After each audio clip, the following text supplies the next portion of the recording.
On applaudit les rois des rois. Nous sommes un dimanche. Applaudissez pour les rois des rois. Applaudissez pour les rois des rois. Dieu est merveilleux. Applaudis, applaudis, applaudis. Dieu t'a donné le souffle ce matin.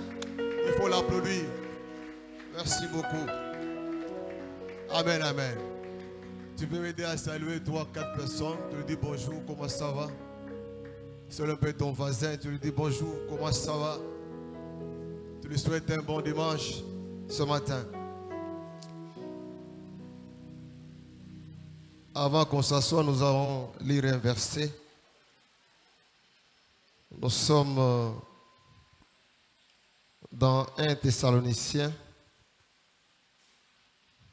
1 Thessaloniciens 4, verset 1.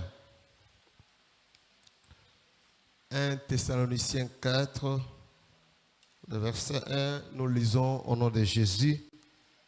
Au reste, frères, puisque vous avez appris de nous comment vous devez vous conduire et plaire à Dieu, et que cela, c'est que vous faites, nous vous prions et nous vous conjurons, au nom du Seigneur Jésus, de marcher à cet égard de progrès en progrès. Amen, amen. On peut s'asseoir. Alléluia.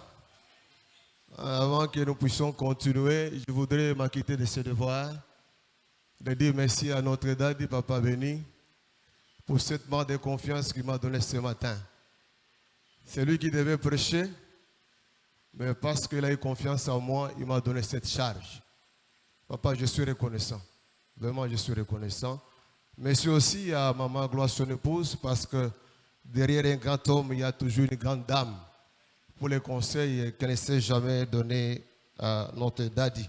Merci à Papa Josué pour les conseils, les grands conseils qu'il me donne de temps en temps. Et aujourd'hui, je suis conscient de cela. Merci Papa Josué pour le travail. Merci aussi pour ta présence ce matin. Que les dieux de Papa béni vous bénissent. Merci à ma chérie aussi pour les conseils. Que Dieu te bénisse. Amen. Gloire au Seigneur. Alors ce matin, nous allons traiter un thème que j'ai intitulé « Les ennemis de la maturité spirituelle ». Les ennemis de la maturité spirituelle. Les ennemis de la maturité spirituelle. Comme nous venons de le dire, vous voyez que les soucis de Dieu, Dieu aime que nous puissions marcher de progrès en progrès. Dieu aime que nous puissions croître, aller, avancer, progresser. C'est ça les soucis de Dieu. J'ai compris que Dieu est contre les staticos. Dieu aime voir ses enfants progresser de mieux en mieux. Alors vous allez noter ceci. Ta manière de penser, ta manière de faire les choses, de raisonner, c'est ce qui va déterminer ce que tu seras demain. Ta manière de penser, ta manière de raisonner, c'est ce qui va déterminer ce que tu seras demain. Je peux ajouter, ta manière de prier, ta manière de faire des choses, c'est ce qui va déterminer ce que tu seras demain. Amen, amen. Alors, vous devez savoir une chose, une réalité. Le diable ne peut pas vous laisser l'espace pour que vous puissiez évoluer comme ça. Non. Il va vous mettre des coques en jambes, des barrières. Mais ce que moi je sais, Dieu est Dieu. Il ne peut pas vous abandonner. Il sera avec toi. Et tu vas progresser de mieux en mieux. Amen, amen. Alors nous allons maintenant énumérer les différents ennemis qui combattent notre progrès, qui combattent notre maturité spirituelle.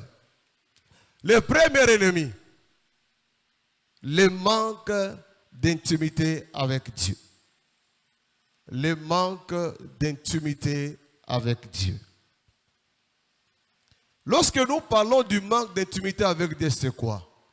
C'est le manque de la communion avec Dieu. Le manque d'une bonne relation avec le Seigneur.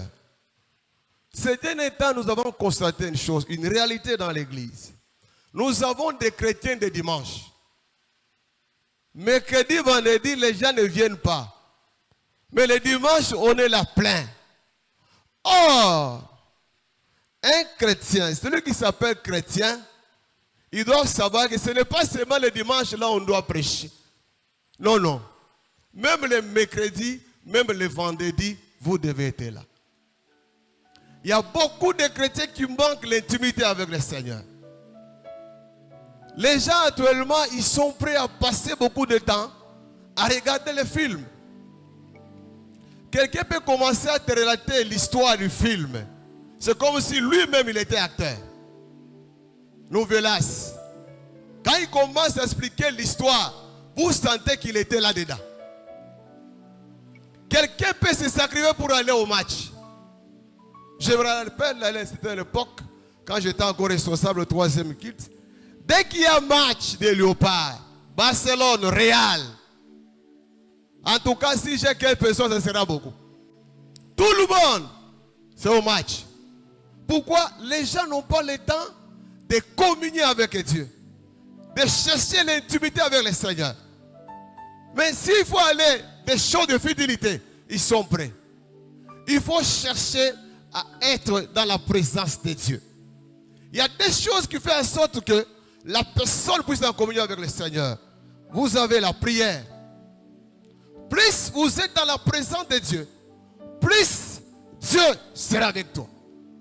Plus tu es dans la présence de Dieu, dans la prière, plus tu vas sentir que Dieu est avec toi. Un deuxième élément, c'est la parole de Dieu. Quand vous posez une question à l'un de nos frères et nos soeurs, expliquez-moi même un verset, c'est difficile.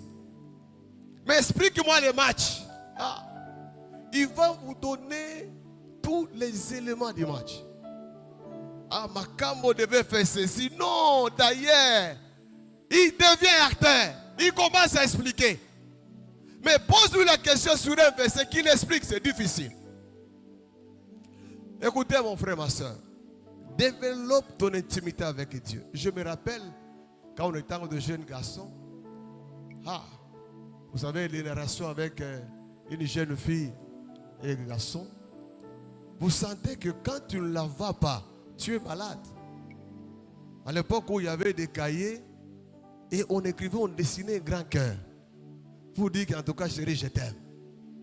Tu as les soucis de voir ta chérie. Si tu ne la vois pas, tu es mal à l'aise. Parfois, tu l'accompagnes à l'arrêt, vous prenez encore beaucoup de temps. Et pourtant, vous étiez ensemble. Elle va à la maison, vous êtes encore obligé de l'appeler. C'est ça l'intimité avec le Seigneur. Vous cherchez à tout moment d'être dans la présence de Dieu. De demeurer dans la présence de Dieu. De la même manière que tu aimes ta chérie, ton chéri, c'est de la même manière que tu dois aimer le Seigneur.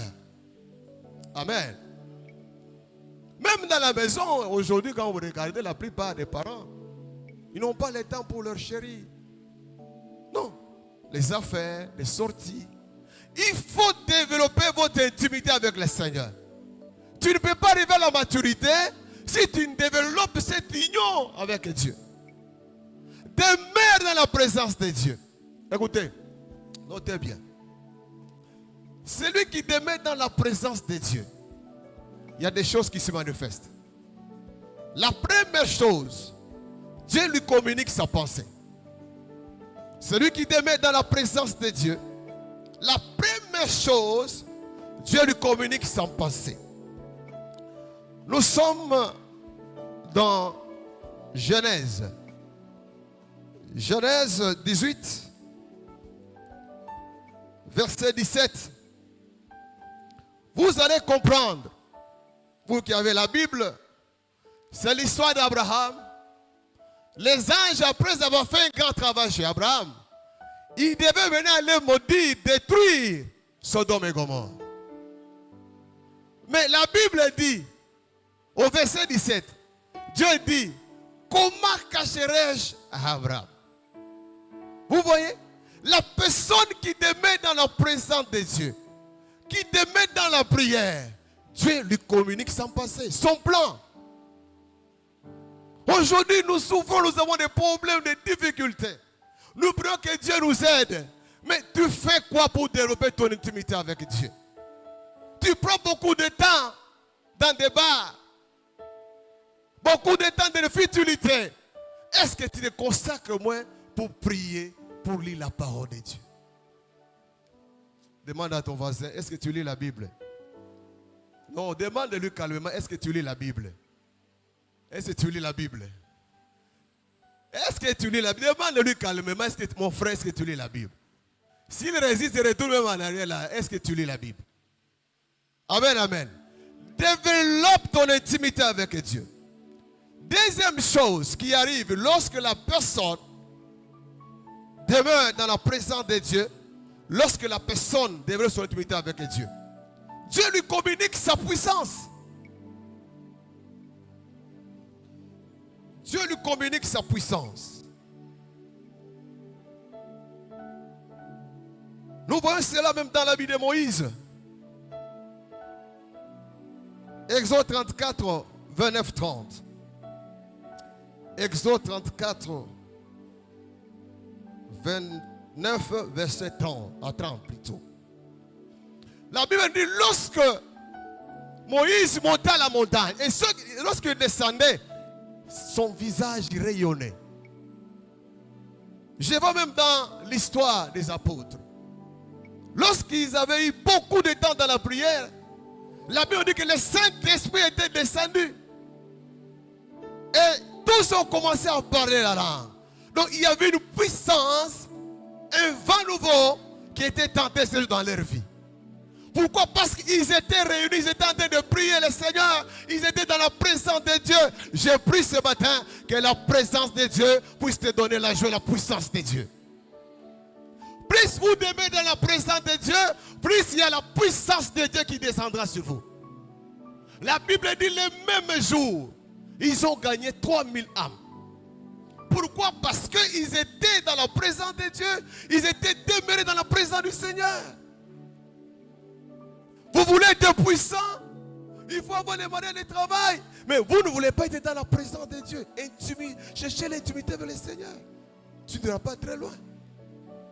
Cherchez à développer votre intimité avec le Seigneur. Amen. Deuxième ennemi, c'est la non-applicabilité. La non-applicabilité des enseignements du Père. La non-applicabilité des enseignements du Père ou des autorités établies. La non-applicabilité des enseignements du Père ou des autorités établies. Lorsque vous prenez note, ce que le Père vous dit, c'est-à-dire vous le considérez. Lorsque Papa béni parle, il vous dit de faire ceci, il prêche, prenez note. Lorsque vous ne prenez pas note, c'est-à-dire, tu ne le considères pas. Demande à ton frère, est-ce que quand Papa béni parle, est-ce que tu écris? Demande-le à ton voisin. Il y a des gens qui se font comme des ordinateurs. Ils viennent les rendre. Tu ne peux les voir jamais en train d'écrire. Mais tu vas croître comment spirituellement. Lorsque tu considères ou tu honores ton Père, c'est-à-dire tu dois écrire note. Comment tu peux appliquer les choses qu'il vous dit si tu n'écris pas? Comment tu peux grandir sur une place si tu n'écris pas ce que ton Père ou l'autorité établie vous dit de faire? Pratiquement impossible. Or, nous avons un prix. Pendant les 5 jours qu'on était ici. Là où règne l'honneur, l'onction fait quoi? L'onction coule. Là où règne la considération de l'homme de Dieu, l'onction coule. Notez bien, mon frère, ma soeur, notez bien. Le Père a la parole qui peut vous changer la vie totalement. Le Père peut vous positionner sur le plan spirituel. Le Père peut vous établir sur le plan spirituel. Bien que tu ne vas pas aujourd'hui, mais tôt ou tard, tu vivras cela. Parce qu'il a la capacité, c'est un oint de Dieu. Mais lorsque tu ne le considères pas, lorsque tu n'honores pas, c'est un danger. Alléluia. Je vais vous montrer un verset. Nous prenons Genèse. Genèse 27. Genèse 27, verset 37. Nous allons lire au nom de Jésus. La Bible dit ceci. C'est Isaac. Isaac répondit. Il répond à Ésaü. Et dit, Ésaü, voici, je l'ai établi, ton maître. Et je lui ai donné tous ses frères pour serviteurs. Je l'ai pourvu de blé et de vin. Que puis-je faire donc pour toi, mon fils? Amen. Le Père, c'est un robinet. Le Père, c'est un robinet. S'il ouvre, tu es béni. Et s'il ferme, c'est fini, c'est la malédiction. Ce n'est pas Dieu qui parle ici. C'est Isaac qui est tenté de bénir Jacob. Voilà pourquoi chez les anglophones, quand leur pasteur parle, recevez les bénédictions. Tout le monde, ils sont là, ils se mettent debout. Quand leur pasteur parle, vous aurez des véhicules, des maisons, tu vas te marier. Amen.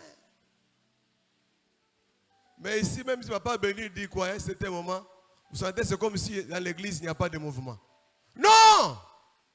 C'est une autorité établie. Dès qu'il parle, recevez, il faut le recevoir. Oh, ce matin, sous le mandat de notre papa béni, je déclare, tu seras béni. Tu seras béni. Tu seras béni. Tu auras des véhicules. Tu iras très loin. Au nom de Jésus. Ici, c'est Isaac est tenté de bénir Jacob. Il est tenté d'établir Jacob. En quelque sorte, nous disons, lorsque vous honorez papa béni, dès qu'il part, il y a des choses qui vont changer dans votre vie. Voilà pourquoi il faut faire attention. Parce qu'il a le pouvoir. Le Père, c'est un dépôt. Lorsqu'Isaac entend de bénir Jacob, la Bible dit, il a pourvu. Aïe, aïe, aïe. Il a pourvu. Quand il le bénissait là, Jacob n'a pas vu le matériel. Il n'a pas vu ça. Sur place.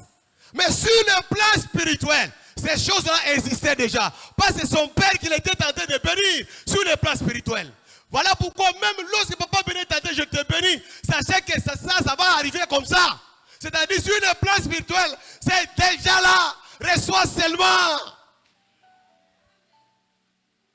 Voilà pourquoi nous ratons beaucoup de choses.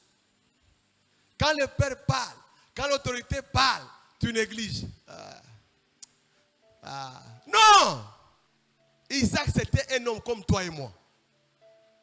Il a parlé et ça a été fait. Pourquoi pas papa béni? Considère l'homme de Dieu. Honore l'homme de Dieu. Il est capable de changer ta vie. Notez bien. Ce qu'il faut éviter lorsque vous considérez l'homme de Dieu. Ce que vous devez éviter lorsque vous considérez l'homme, c'est la familiarité. La familiarité. Il faut éviter la familiarité. Même si c'est votre frère, même si vous avez étudié ensemble, même si vous avez évolué ensemble dans les quartiers, même si tu as vu papa béni naître, ne les considère plus comme un homme ordinaire. Non, il devient extraordinaire. Plus tu les considères comme ordinaire, plus tu ne seras pas béni. Vous voyez, nous prenons l'exemple de cette femme sunamite. Dans 2 Rois 4, 9 à 10. L'exemple de cette femme sunamite. Dans 2 Rois 4, 9 à 10. Élisée avait l'habitude de passer chez cette femme. C'était une habitude. Mais un jour, elle a eu la révélation. Elle dit à son mari, cet homme, c'est un saint des hommes de Dieu. cet homme de Dieu. C'est-à-dire, c'est un oint de Dieu. Construisons une chambre pour lui. Ne considère pas l'homme de Dieu comme n'importe qui. Ce n'est pas bien. Lorsque tu n'écris pas, tu ne le considères pas. Oh, il ne me visite pas. Voilà pourquoi je ne vais pas à l'église. Ah, mon frère, ma soeur. Toi, tu ne vas pas à l'église. Tu quittes l'église parce que papa Ben ne vient pas te visiter. Papa Josué ne vient pas. Pasteur ne vient pas. Ah, c'est tout dans cette église, dans notre église. Ah, surtout moi, les cordons ici, j'en souffre. Si je ne parle pas, on attaque Nestor. Pourquoi tu n'es pas venu? Pourquoi? Mon frère, considère ton pasteur. Considère les choses du département. Très important. C'est lui qui a la clé pour ta bénédiction. Amen. Est-ce qu'on peut appeler pour la parole du Seigneur? Troisième ennemi.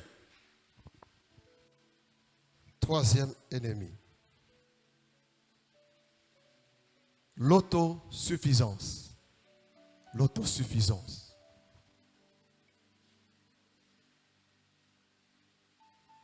L'autosuffisance. Vous savez, il y a des gens qui croient qu'ils sont déjà arrivés au top. Ils croient qu'ils sont déjà intelligents plus que les autres.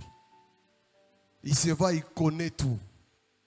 C'est lui qui connaît chanter. C'est lui qui connaît adorer Dieu. C'est lui qui connaît prêcher. Donc il sait quoi déjà arrivé là-bas? Non, mon frère, ma soeur. Tu n'es pas encore arrivé, tu es en route. Ne te pas la partie, c'est moi qui connais. Non, l'autosuffisance amène la personne à l'orgueil. La personne se va connaître tout. Et nous avons dit, pendant que j'enseignais ces enseignements aussi, que l'orgueil n'est pas bien dans la vie d'une personne, surtout pour nous les chrétiens. Ça amène l'homme à dire le moi. C'est moi. L'orgueil. Ça amène à la personne de se dire, c'est moi qui connais. C'est moi. J'aime beaucoup parler, ce thème surtout en Chiluba. Même. C'est ça? Même. Non, change le langage. Tu n'es pas encore arrivé. Vous êtes en cours de chemin. Humilie-toi et Dieu te le verra. Nous avons essayé, nous avons dit le mot moi à 3 lettres. La lettre M, nous avons dit, c'est mauvais. La lettre O, nous avons dit, c'est l'orgueil. Et la lettre I, nous avons ignorant. Non, tu n'es rien. Pourquoi se valoir que c'est toi qui es intelligent? C'est toi qui sais chanter. C'est toi qui sais modérer. Non! Notez bien. Dans la maturité n'est pas une compétition. La maturité n'est pas une compétition. Mais c'est une complémentarité.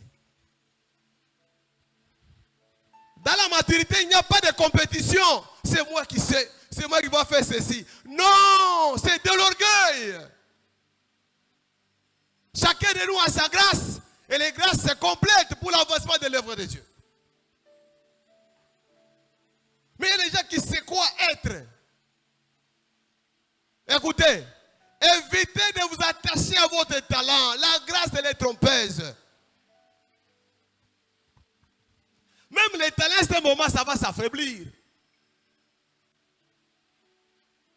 Il y a des gens qui ont quitté ici, croyant que peut-être ailleurs, ça va marcher. Mais tout est un problème. Parce que je connais déjà parler. Je connais déjà enseigner. Il y a des gens qui m'ont condamné. Plus que même hier, là, il y a un frère, j'étais au Subert. Ah, papa Nestor. On me dit que c'est toi qui programmes les orateurs de dimanche. Même la semaine. Je dis, moi, qui t'a dit? Non, je sais, il y a des gens qui en parlent. Moi, c'est moi qui programme les orateurs. Non, non, c'est Papa Béni. Ce n'est pas moi. Il y a des gens qui se sont révoltés ici parce que Nestor ne veut pas leur donner de la place. Oh. Non. Il y a une autorité qui est établie et c'est lui qui organise les choses. Tu te fais pour rien. Nestor n'est pour rien. Moi, je fais ce que Daddy me dit de faire. Ah, moi, j'aime. Il a dit pendant la conférence, il faut s'ajuster. Ah, il faut s'ajuster. Vous savez, c'était un moment au début, là. Je ne comprenais pas Papa Béni à l'époque. Même pour le deuxième qui tousse, je dis, papa, même l'air fermé. Ah, papa, laissez d'abord. Quand les chefs parlent, il faut l'écouter, il faut suivre. Tu risques de passer outre ta bénédiction. Petit à petit, j'ai commencé à l'étudier, à les comprendre facilement. Et aujourd'hui, nous marchons ensemble. Ne crois pas que c'est toi qui connais. Non, même si tu prêches bien. En anglais ou en français, en lingala. Hein? Un jour, tu risques de tomber. Où sont les gens ici à Kinshasa, les grands pasteurs qui remplissaient les stades? Ils sont où? Les grands musiciens ici, ils sont où? Ils sont tombés. Avec le deuxième bureau. Peut-être avec le troisième bureau, on ne sait jamais. Pourquoi? Ils s'accrochaient au talent. Connaissant, c'est eux qui connaissent tout. Arriver au top. Non. On prend un exemple dans la Bible. Daniel. Daniel 4.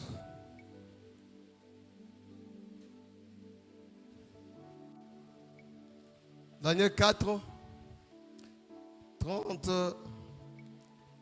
à 35. On peut s'arrêter même à 33. Daniel 4, 30, nous lisons au nom de Jésus. Daniel 4, 30 à 35. Nous lisons au nom de Jésus. Le roi prit la parole et dit, n'est-ce pas ici Babylone, la grande, que j'ai bâtie comme résidence royale, par la puissance de ma force. Il dit par la puissance de ma force. Et pour la gloire de ma magnificence. La parole était encore dans la bouche du roi, qu'une voix descendue du ciel. Apprends, moi Nabukadnezar, qu'on va t'enlever les royaumes. On te chassera des milliers de hommes. Tu auras ta demeure avec les bêtes des champs.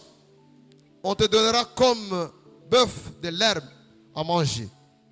Et 7 ans passeront sur toi, jusqu'à ce que tu saches que les Très-Hauts dominent sur les règnes des hommes. Tu les donnes à qui il le plaît. Amen, amen. Tu peux descendre, tu vas savoir l'histoire. Nabukadnezar croyait qu'arriver, il s'est tapé la poitrine, c'est moi qui a fait ceci. C'est moi qui a fait ça. Dis à ton voisin, ce que toi tu as, c'est Dieu qui t'a donné. Dis à ton voisin, le véhicule là, les maisons que tu as là, c'est Dieu qui t'a donné. La femme, l'homme que tu as là, c'est Dieu qui t'a donné. Les enfants que tu as là, c'est Dieu qui t'a donné. Amen. Ne te dis pas c'est moi ma force. D'ailleurs, dans Deutéronome 8, 17, Deutéronome 8, 17, Dieu nous interdit de dire que c'est moi. C'est pas ma force que j'ai eu ça. Dieu nous interdit. Ne dis jamais que c'est moi qui a fait. C'est moi ceci. Non. Ce que toi tu as aujourd'hui, ce n'est pas la grâce de Dieu. Ce que tu seras demain, ce n'est pas la grâce de Dieu. Ne te dis pas c'est moi. C'est moi. Dieu va te rabaisser. Comme il a fait avec ses rois Nabukadnezar. Il s'est de la poitrine. Et Dieu l'a rendu comme un animal. Il a commencé à manger de l'herbe. Jusqu'à ce qu'il a compris, Dieu est Dieu, Dieu est puissant. Mon frère, ma soeur, Dieu reste Dieu. Tu ne peux pas dépasser la grandeur de Dieu. Il est Dieu, il restera Dieu. Amen. Dieu est capable de citer même les pieds pour l'adorer. Au salut fier, il est capable. C'est ce que dit la Bible. Décidez les pieds pour l'adorer. Évitez l'autosuffisance. C'est moi qui connais. Ce n'est pas bien. Nous sommes ici pour la compatibilité et non pas pour une compétition. Alléluia. Hein. Quatrième ennemi. Quatrième ennemi, c'est le manque de la patience. Le manque de la patience. Le manque de la patience.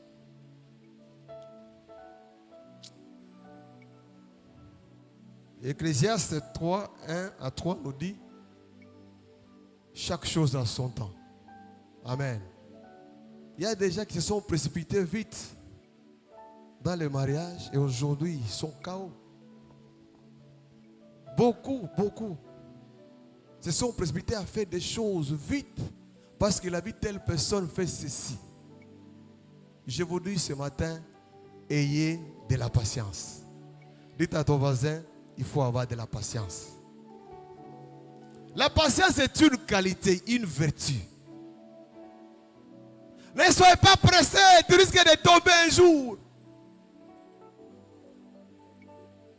Sois calme, ton temps viendra. Il y a un temps pour toutes les choses, mon frère, ma soeur.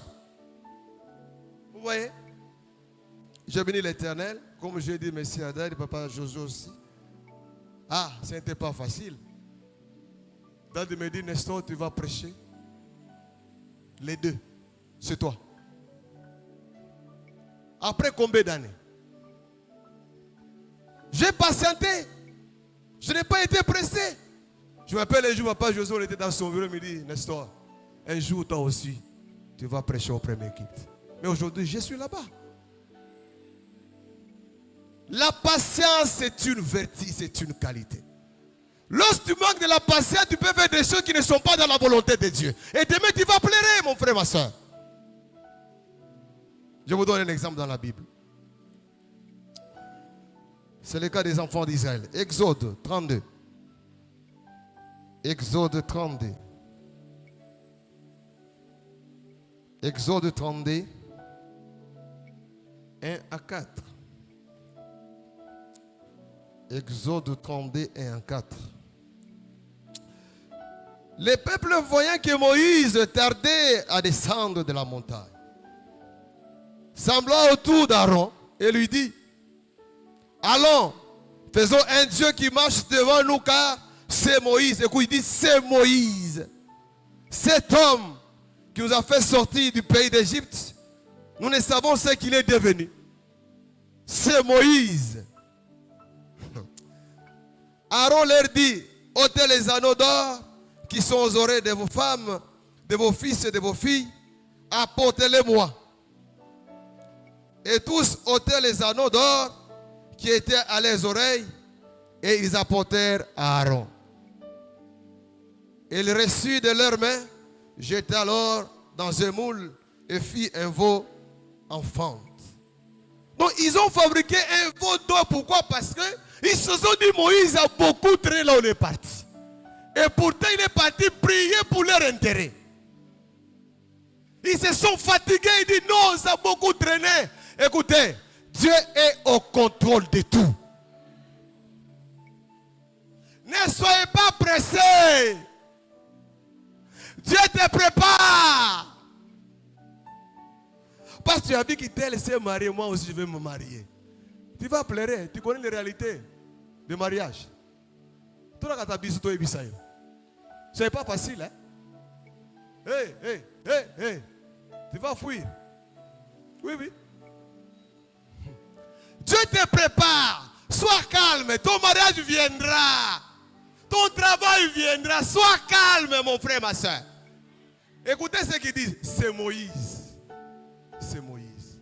Voilà pourquoi il y a beaucoup de gens qui ont quitté l'église. Ils se sont dit, non, je suis maintenant fort. Je peux aller prêcher. Je peux aller faire ceci. J'ai un ministère. Toi, tu as un ministère.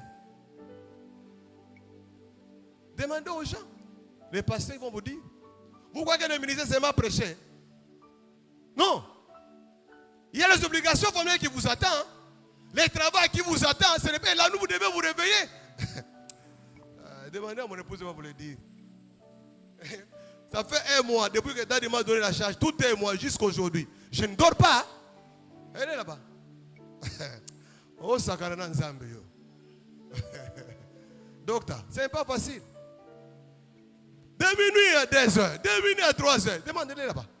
Je n'ai pas dormi. Si toi, tu peux accepter ça. Je vais prêcher, je vais modérer. Ah bon? Allez-y, on va voir ce qu'il va faire. Ah oui? Les ministères, ce n'est pas seulement la prédication. Oh, moi, on ne m'a pas dit de prêcher. Je suis déjà grand, je suis un ancien, je peux prêcher. Ah bon? Nous, ça fait combien d'années que nous sommes chez les gagnants d'âme? On n'a pas eu cette occasion. C'est aujourd'hui maintenant. Eh, Bandeko, qu'on a pressé, dis à ton voisin qu'on a pressé. Ah oui. Ils ont commencé à donner le veau d'or. Le veau d'or. Ils sont allés dans l'idolâtrie à cause d'être pressés, à cause du manque de la patience. Soyez patients, Dieu vous révélera un jour. Soyez patients, il va t'aider dans tes destinées. Pesanga amen, a dit. Pesanga amen. C'est ça. Amen. Voici ce qui arrive lorsque vous êtes patient. Voici ce qui arrive lorsque vous êtes patient. Voici ce qui arrive lorsque vous êtes patient. La première chose, la patience est une qualité à rester calme. Calme. La patience est une qualité à rester calme au milieu des tempêtes, des tourments. Parce que vous savez que Dieu est au contrôle de tout. La patience est une qualité à rester calme au milieu des tempêtes, des tourments, parce que vous savez que Dieu est au contrôle de tout. Point. Tôt ou tard, je serai grand. Amen. C'est-à-dire, quels que soient les vents et marées, quel que soit que les gens vous disent que toi tu es incapable, quelles que soient les insultes des gens, mon frère, ma soeur, ne soyez pas pressés. Dieu va te bénir un jour. Quelle que soit la maladie, quel que soit ce que les gens disent de toi, ne t'en fais pas. Dieu est au contrôle de tout. Dieu est au contrôle de tout. Je vous dis. Même si tu souffres aujourd'hui, ne crois pas que Dieu va t'abandonner. Non, non, il est avec toi. Même si ça traîne, attends. Ne soyez pas pressé. Deuxième chose, c'est la patience. La patience, c'est une preuve de la maturité. La patience, c'est une preuve de la maturité. Virgule, de votre confiance en vous-même. La patience, c'est une preuve de la maturité et d'avoir confiance en vous-même. Amen. Vous devez être fiers de vous-même. Amen. Oui, oui. Tu dois être fier de toi-même, de ce que toi tu connais toi-même. Ne soyez pas pressés, même si on dit que tu regardes, tu n'es pas beau, tu n'es pas belle. Hey, ça fait à quoi avec moi? Sois fier de ce que Dieu a fait de toi. Ayez confiance à ta beauté. Ayez confiance à tes qualités. Ne te trompe pas de suivre les gens. Non. Ayez confiance de ce que Dieu a fait. Je me rappelle, à l'époque, bon, nous sommes encore des célibataires. Je suis en train de courtiser mon épouse à l'époque. Je portais les ketchs, hein, papa. Qui pouvait m'aimer à l'époque? Les ketchs. Je prêchais avec les ketchs. Les ketchs, s'il vous plaît. Je me rappelle un jour, on m'avait invité dans une église. Je suis allé prêcher. J'avais bien prêché. À la fin, un papa vient. Il me dit, papa, tu as bien prêché. Mais, quand j'ai compris, il dit que j'ai compris c'était mes catch. J'ai compris c'était mes catch. Je vous dis. Mais moi-même, j'étais sûr de ce que j'avais dit ce jour-là. T'as là. Elle m'a quoi? Soit Miro, Dada Lobaka, soit Miro te dit, ouais, je suis beau quand même, non? Mais je suis belle.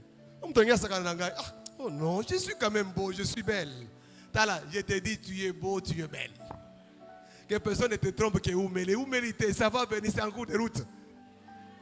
C'est une qualité, une preuve de maturité. Alléluia. Troisième élément. La patience vous libère de toute pression de ce qui vous entoure.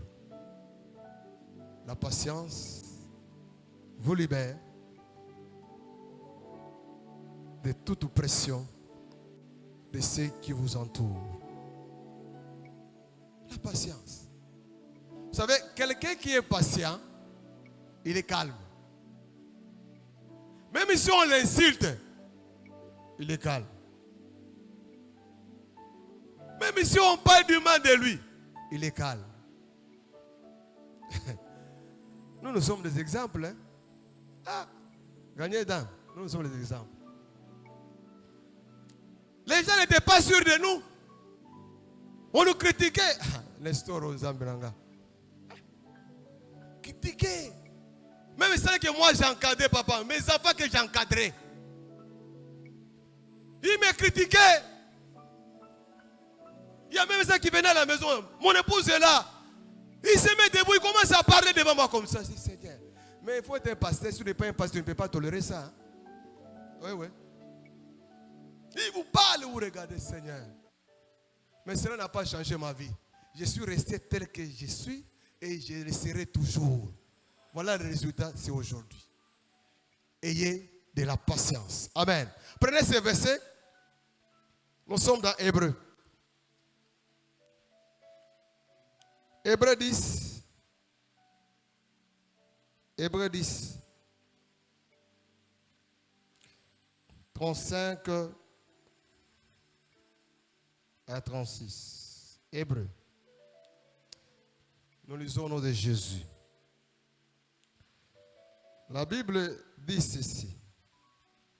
N'abandonne donc pas votre assurance, à laquelle est attachée une grande rémunération, car vous avez besoin de persévérance, afin qu'après avoir accompli la volonté de Dieu, vous obteniez ce qui vous est promis. Amen. Ayez de la patience, de la persévérance. Un jour, Dieu te donnera ce que tu as besoin. Un jour, Dieu va t'accorder ce que tu avais demandé des années. Parce qu'il est au contrôle de tout. Voilà pourquoi il y a des gens qui sont tentés même dans des fétiches. Pourquoi? Parce qu'ils sont pressés. Ils sont pressés. Amen. Je crois, huitième point. Huitième. Ah, donc, vous êtes ensemble avec nous. C'est comme ça que Dieu nous fait. Je peux vous dire dixième. Cinquième. Ah oui, vous êtes intelligent.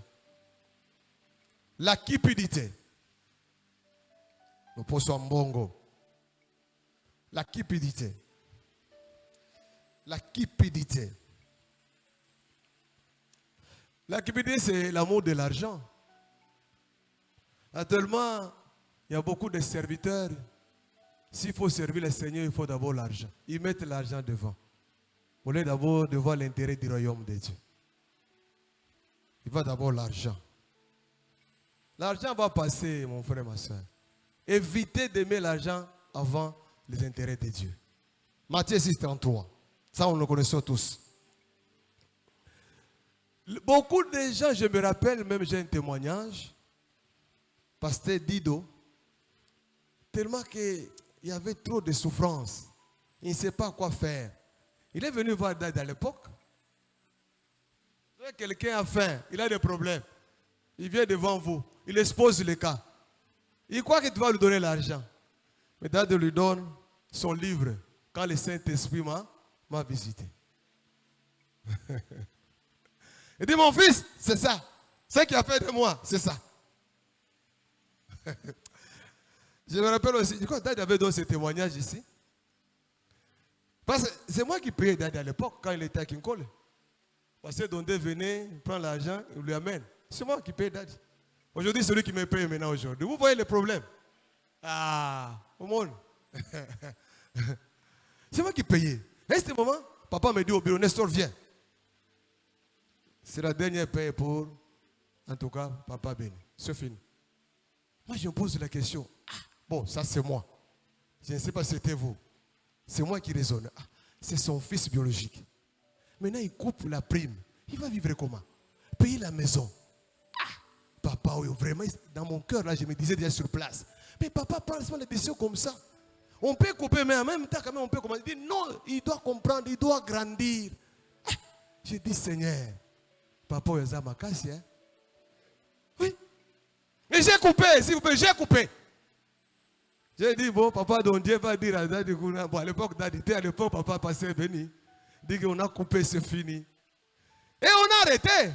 Il s'est battu, il donne de temps en temps son témoignage. Aujourd'hui, il devient là, il est là, c'est qu'il est aujourd'hui. Amen. Vous voyez? Aujourd'hui, c'est mon chef. Oui, Dadi. C'est mon chef aujourd'hui. Voilà. Un jour, je le faisais rire ici. Je dis, dans la vie, si on savait que c'est lui qui devait être notre représentant, j'allais faire comme les 3 mages. Vous savez, les 3 mages sont partis avec l'essence, tout ça, pour aller adorer qui? Le Fils.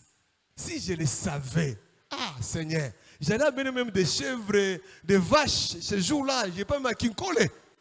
Oui, si je le savais. Bon, il est déjà chef et nous devons l'obéir et l'honorer. Amen. Évitez de vous attacher à l'argent. Au coup fois. Oui. C'est comme ça qu'il y a beaucoup de filles qui sont prostituées comme ça à cause de l'argent. Voilà pourquoi il faut éviter l'argent dans la vie. Ce n'est pas bien. Amen. On prend un verset. Luc 17. Évitez, mes jeunes frères, l'argent. L'argent est bon, mais c'est un mauvais conducteur. Il faut l'éviter. Luc 17. Demeurez dans cette maison-là, mangeant et buvant ce qu'on vous donnera. Car l'ouvrier mérite son salaire. N'allez pas de maison en maison. L'ouvrier mérite son salaire. Tourne tes yeux vers celui qui t'a appelé. Ça, c'était le langage de papa évêque. Tourne tes yeux vers celui qui t'a appelé. Pas devant un homme. Pas demain, il peut passer. Aujourd'hui, il n'est plus. Nous sommes là. Avant que tu chantes, si tous les musiciens ici, ah, nous souffrons. Hein. Oui, oui, je vous dis. Pour venir jouer au synthé là, moi, je choque. Donc je ne viens pas. Nous, on a trop souffert avec le troisième kit à l'époque. Il fallait toujours avoir l'argent pour chercher les musiciens, tout ça. N'aimez pas l'argent. Faites attention. Amen. 6e. Le manque d'engagement dans l'œuvre de Dieu. Le manque d'engagement dans l'œuvre de Dieu.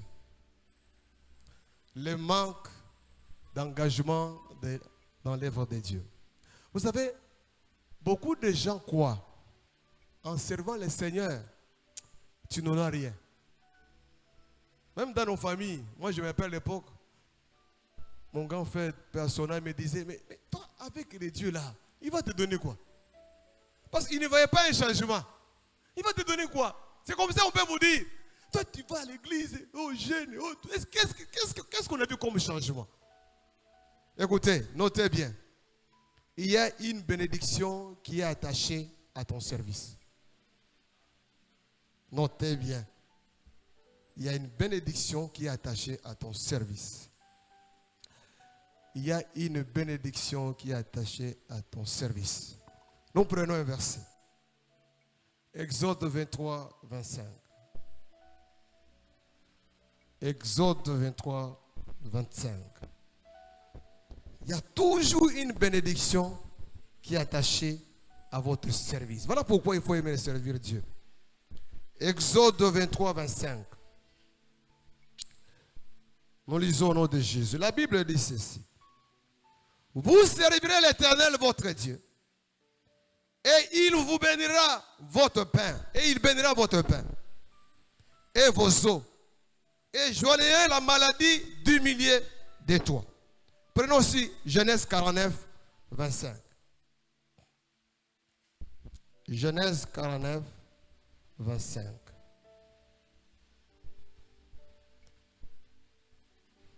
Nous lisons au nom de Jésus.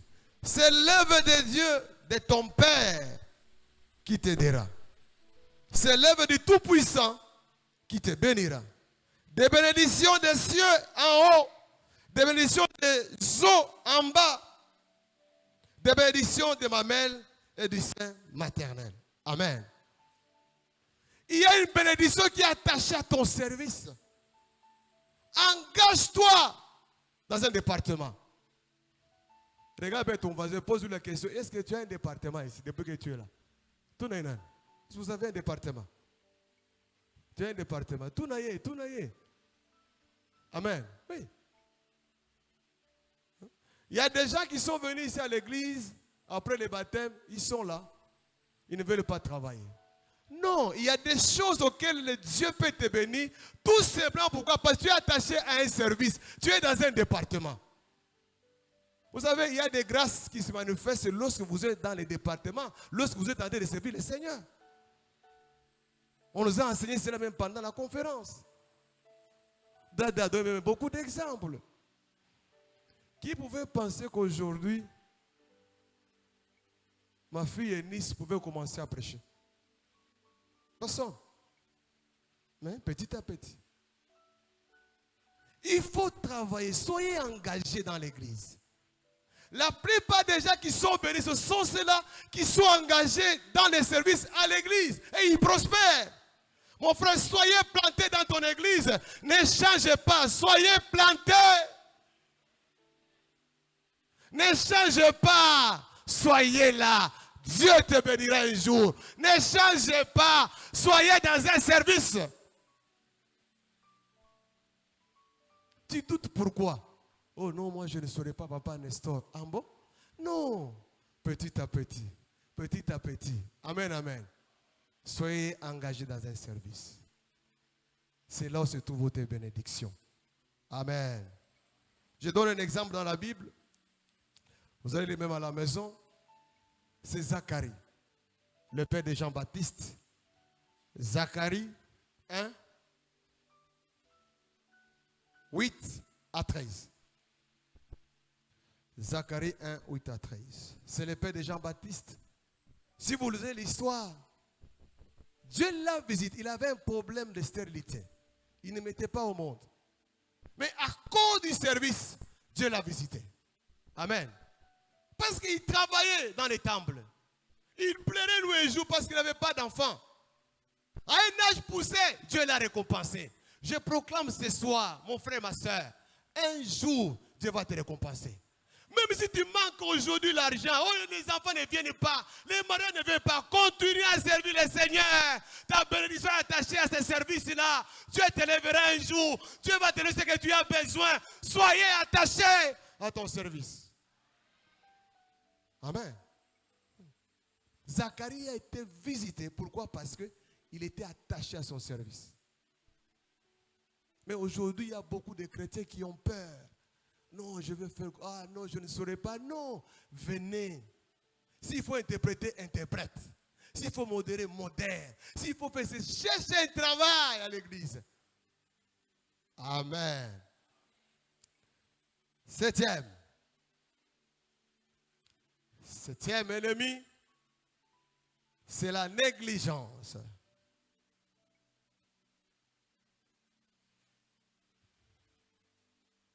La négligence. Jérémie 48, 40. Maudit celui qui fait l'œuvre de Dieu avec négligence.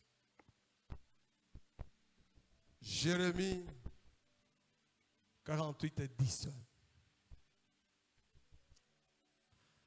La négligence, ce n'est pas bien pour un chrétien.